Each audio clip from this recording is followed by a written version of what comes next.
சர்வதேச மகளிர் தினத்தை ஒட்டி சென்னை கிண்டியில் நடைபெற்ற விருது வழங்கும் விழாவில் நடிகை கௌதமி கலந்து கொண்டார். பின்னர் செய்தியாளர்களிடம் பேசிய அவர் பெண்களிடையே பாதுகாப்பு விழிப்புணர்வு அதிகரித்துள்ளதாக கூறினார். பெண்களுடைய பாதுகாப்பு பற்றி இப்போ சமீப காலத்தில் நிறைய பேச்சு நடந்துட்டு இருக்கு.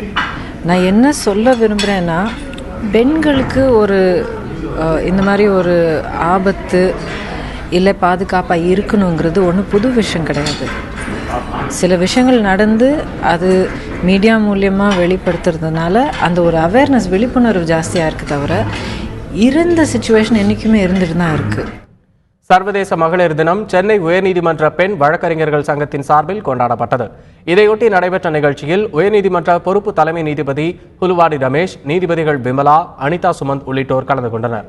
அப்போது பேசிய பொறுப்பு தலைமை நீதிபதி ஹுலுவாடி ரமேஷ், பெண்களுக்கு அரசியலமைப்பு சட்டம் வழங்கியுள்ள சலுகைகள் மூலம் 60% பெண்கள் வங்கிகள், அரசு துறைகளில் வேலைவாய்ப்பை பெறுவதாக குறிப்பிட்டார்.